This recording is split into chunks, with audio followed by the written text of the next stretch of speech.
આજે વૈશાખ મહિનાની સુદ પક્ષની ચતુર્થી ગણેશ ચતુર્થી કે વિનાયક ચતુર્થી છે। ગુજરાત સૌરાષ્ટ્રમાં આ ચતુર્થીનું ખૂબ જ મહત્વ હોય છે। આજે ભગવાન શ્રી ગણેશને દૂધ, દહીં, પંચામૃત, શુદ્ધ જળથી સ્નાન કરાવી સિંદૂર લગાવાય છે। સુપડામાં ઘઉંની ઢગલી કરી તેના પર ભગવાન શ્રી ગણેશની સ્થાપના કરાય છે। ધૂપ, દીપ, આરતી કરી પૂજા કરાય છે। આજની પૂજામાં સિંદૂરનું ખૂબ જ મહત્વ હોય છે। સિંદૂરને ઘીમાં ઘોળી ભગવાન શ્રી ગણેશને સ્નાન કરાવી સિંદૂર ચડાવાય છે। આ વર્ષના નવા પાકેલા ઘઉંના લાડુ બનાવાય છે। ભગવાન શ્રી ગણેશને લાડુ અતિ પ્રિય છે।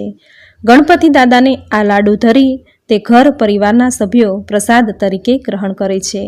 આજે ભગવાનને ધરાવેલા લાડુમાં ચાંદીનો સિક્કો કે રૂપિયાનો સિક્કો મૂકવામાં આવે છે અને કહેવાય છે કે પરિવારના જે સભ્યની થાળીમાં ચાંદીના કે રૂપિયાના સિક્કાવાળો જે લાડુ આવ્યો હોય તે સભ્ય આખું વર્ષ ઘર પરિવાર માટે નસીબદાર હોય છે, ભાગ્યશાળી હોય છે। કહેવાય છે કે આખું વર્ષ જે કાંઈ નવી વસ્તુની ખરીદી કરો કે કોઈ પણ શુભ કાર્યની શરૂઆત કરો તો તે સભ્યના હાથેથી શુભ શરૂઆત કરવામાં આવે તો તે કાર્યમાં શુભતા અને મંગલતા બની રહે છે। ભગવાન શ્રી ગણેશના આશીર્વાદ બની રહે છે તથા આજની પૂજામાં ભગવાન શ્રી ગણેશને જે સિંદૂર ચડાવ્યો હોય તે વધેલા સિંદૂરથી ઘરની બાર સાંખે શુભ, સ્વસ્તિક, લાભ, શુભ અને શ્રી સવા લખવામાં આવે છે। આમ કરવાથી આખું વર્ષ ઘરમાં રિદ્ધિ સિદ્ધિનો વાસ રહે છે। ભગવાન શ્રી ગણેશની કૃપા બની રહે છે। ઘરમાં કોઈ વિઘ્ન નથી આવતું, કોઈ નકારાત્મક શક્તિ ઘરમાં પ્રવેશ નથી કરતી તથા ભગવાન શ્રી ગણેશની પૂજામાં જે ઘઉંની ઢગલી કરી હોય તે ઘઉંને આખું વર્ષ જે ઘઉં રાખવામાં આવે છે તે ઘઉંના કોઠારમાં તે ઘઉં ભેળવી દેવામાં આવે તો ઘરમાં ક્યારેય અન્નની ખોટ નથી આવતી। ઘરમાં અન્ન અને ધનના ભંડાર ભરેલા રહે છે। આવો મહિમા છે વૈશાખ મહિનાની સુદ પક્ષની ચતુર્થી ગણેશ ચતુર્થીનો।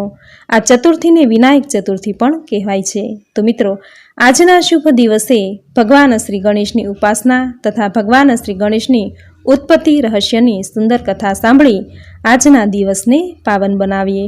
જો આપને આ કથા પસંદ આવે તો વિડીયોને લાઇક, શેર, કોમેન્ટ કરી ચેનલ પર નવા છો તો ચેનલ સબસ્ક્રાઈબ કરી બાજુમાં બેલ આઇકન પ્રેસ કરી દેજો। ધન્યવાદ। તો સૌ પહેલાં કરીશું ભગવાન શ્રી ગણેશની ઉપાસના। શ્રી ગણેશાય નમઃ। જેમના શરીરનો વર્ણ સિંદૂરના જેવો રંગવાળો તેજસ્વી છે અને જેમ સૂર્યનારાયણ અંધકારના સમૂહનો નાશ કરે છે તે પ્રમાણે જેના ચરણ કમળનું સ્મરણ તમામ વિઘ્નોનો નાશ કરનારું છે તેવા દેવાધિદેવ ગણપતિનો વિજય હો। દેવતાઓએ પણ પોતાના માથે આવેલી વિપત્તિઓમાંથી મુક્ત થવા માટે તથા પોતાના કાર્યોની સિદ્ધિ માટે ગણપતિની આરાધના કરેલી છે। કારણ કે દેવોના પણ દેવ એવા શ્રી ગણપતિ સ્મરણ કરવાથી જ મનુષ્યના કાર્યમાં આવતા વિઘ્નો દૂર કરે છે અને સફળતા અપાવે છે। ખાસ કરીને એ કારણને લીધે જ આપણે દરેક કાર્યમાં સૌપ્રથમ ભગવાન શ્રી ગણપતિનું જ સ્મરણ તથા પૂજન કરીએ છીએ। વળી બીજા કોઈ પણ દેવનું પૂજન કરવાનું હોય તેમાં પણ આપણે પહેલું ગણપતિનું પૂજન કર્યા પછી જ બીજા દેવતાઓનું પૂજન કરીએ છીએ।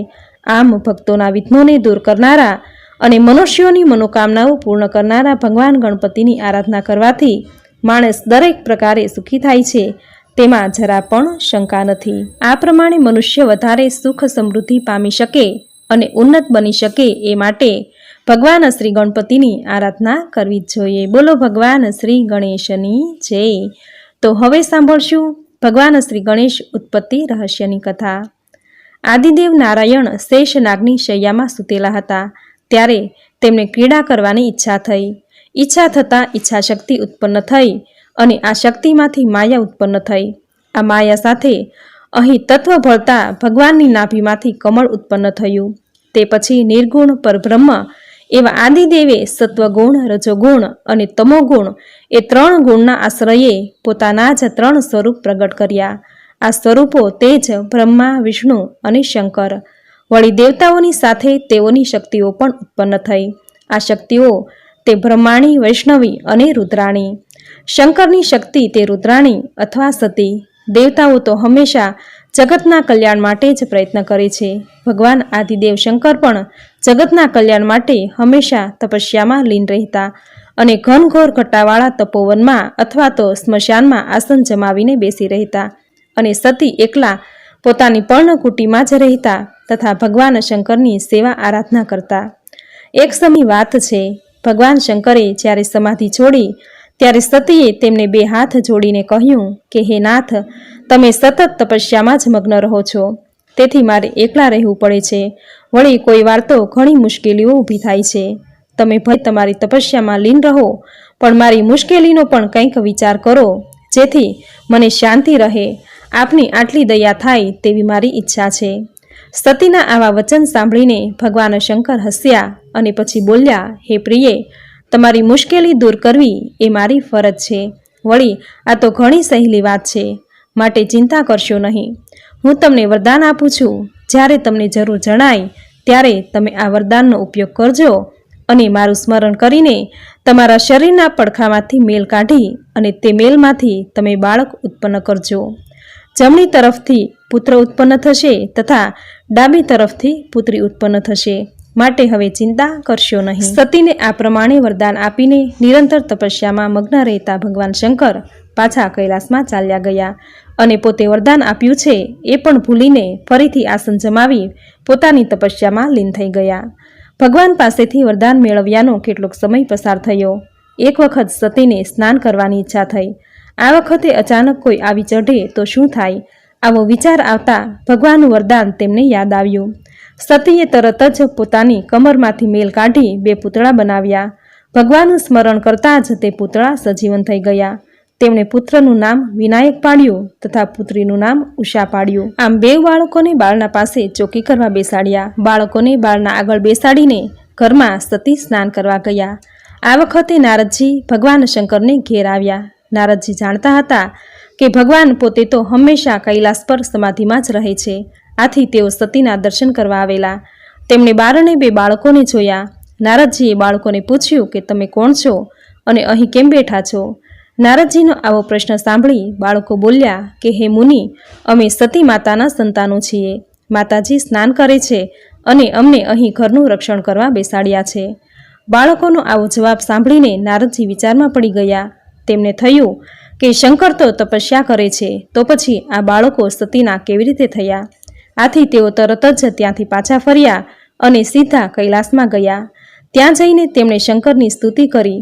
સ્તુતિ સાંભળતા જ ભગવાન તપમાંથી ઉઠ્યા અને નારદને આવકાર આપ્યો તથા આવવાનું કારણ પૂછ્યું. ત્યારે નારદજી બોલ્યા, હે પ્રભુ, હું શું કહું? બોલતા મારી જીભ ઉપડતી નથી. મહા અનર્થ થઈ ગયો છે.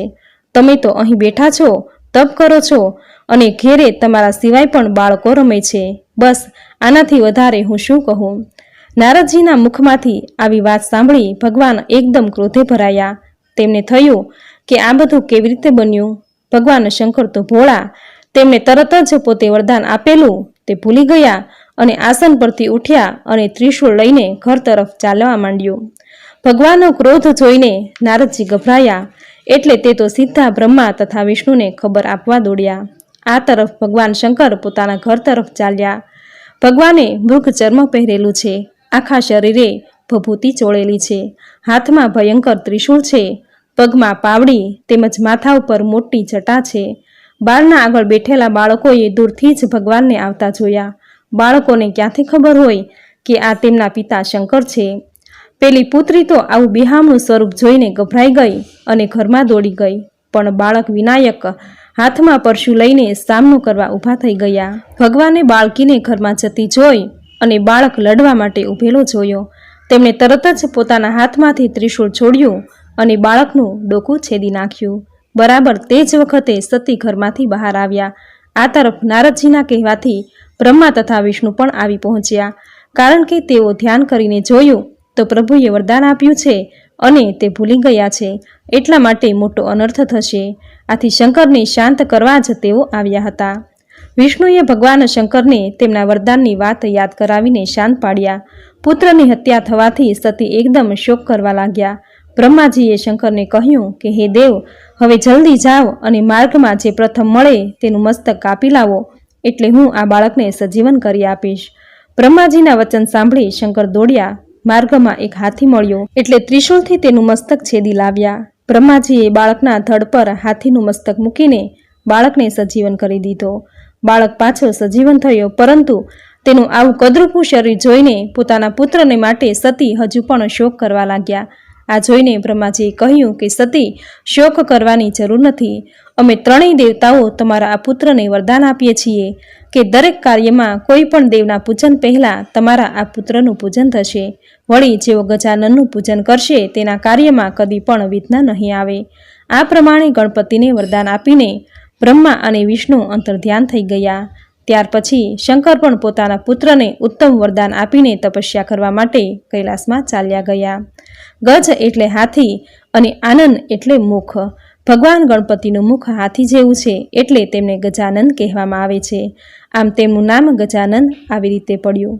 તથા દરેક કાર્યમાં તેમની પૂજા સર્વપ્રથમ કરવામાં આવે છે અને દરેક કાર્યમાં જેનું પ્રથમ સ્મરણ થાય છે તેવા ગણપતિ ભગવાનની આરાધના કરવી તે મનુષ્ય માટે કલ્યાણકારી છે. આ પ્રમાણે ભગવાન શ્રી ગણેશ ઉત્પત્તિ રહસ્યની કથા અહીં પૂર્ણ થાય છે. બોલો ભગવાન શ્રી ગણેશની જય. તો મિત્રો, ખૂબ જ સુંદર શબ્દોમાં આપણે સાંભળી શ્રી ગણપતિ ઉપાસના અને ભગવાન શ્રી ગણેશના ઉત્પત્તિ રહસ્યની કથા. મિત્રો, ભગવાન શ્રી ગણેશ એ વિઘ્નોના હરનારા છે, સંકટને હરનારા છે. તેની પૂજા કરવાથી ઘરમાં કોઈ સંકટ કે બાધા નથી આવતી. ઘરના તમામ સંકટ નકારાત્મકતા ભગવાન શ્રી ગણેશ હરી લે છે. ઘરમાં સુખ સમૃદ્ધિ રિદ્ધિ સિદ્ધિનો વાસ રહે છે. ભગવાન શ્રી ગણેશ એ પ્રથમ પૂજનીય દેવ ગણાય છે. આથી જ દરેક પૂજામાં કે કોઈ પણ શુભ કાર્યમાં ભગવાન શ્રી ગણેશની પૂજા પ્રથમ કરાય છે. દર મહિનાની સુદ અને વદ પક્ષની ચતુર્થીના દિવસે શ્રી ગણેશની પૂજા આરાધના કરાય છે.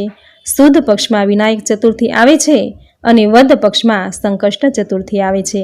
આ બંને ચતુર્થીનું મહત્વ ખૂબ જ ઘણું છે. કષ્ટ, બાધા, રોગ કે કોઈ સંકટ જે કોઈ મનુષ્ય પર આવી રહ્યું હોય તો તેમણે ભગવાન શ્રી ગણેશનું ચતુર્થીનું વ્રત જરૂર કરવું. કારણ કે ચતુર્થી એ ભગવાન શ્રી ગણેશની પ્રિય તિથિ છે. ચતુર્થ એટલે કે જાગૃતિ, સ્વપ્ન અને સુશ્રુતિ. આ ત્રણેય અવસ્થામાં ઉન્નત થઈને ચોથી અવસ્થા જે તુર્ય અવસ્થા છે તે પ્રાપ્ત કરવાથી માનવી પૂર્ણ અવસ્થાએ પહોંચી પોતાના આત્માનું પરમ સાધ્ય, પરમ કલ્યાણ મેળવી શકે છે. આથી જ ભગવાન શ્રી ગણેશની પ્રિય તિથિ ચતુર્થીના દિવસે ભગવાન શ્રી ગણેશની પૂજા અર્ચના કરવી. ભગવાન શ્રી ગણેશને પ્રિય એવા લાડુ કે મોદકનું નૈવેદ્ય ધરાવવું. મંત્ર, સ્તુતિ, જપ, ગણેશ ચાલીસા, ગણેશ બાવનીના પાઠ કરવા. ભગવાન શ્રી ગણેશની જન્મની કથા સાંભળવી. આમ કરવાથી ભગવાન શ્રી ગણેશની કૃપા બની રહેશે. જીવનમાં કોઈ દુઃખ કે સંકટનો સામનો નહીં કરવો પડે. તો મિત્રો, આ હતી વૈશાખ સુદ ચતુર્થી વિનાયક ચતુર્થી વ્રતની વિધિ અને ભગવાન શ્રી ગણપતિની ઉપાસના અને શ્રી ગણેશના ઉત્પત્તિ રહસ્યની સુંદર કથા, જે તમે પૂરી શ્રદ્ધાથી સાંભળી, જે સાંભળવી તમને જરૂર ગમી હશે. તો વિડીયોને લાઇક કરી કોમેન્ટમાં જય શ્રી ગણેશ જરૂર લખજો. ચેનલ પર નવા છો તો ચેનલ સબસ્ક્રાઇબ કરી બાજુમાં બેલ આઇકન પ્રેસ કરી દેજો, જેથી આપણે આવનાર દરેક નવા વિડીયોની નોટિફિકેશન તમને મળતી રહે. તો ફરી મળીશું આવી જ નવી ધાર્મિક માહિતી, નવી ધાર્મિક કથા સાથે. ત્યાં સુધી આપ સૌને મારા જય શ્રી કૃષ્ણ.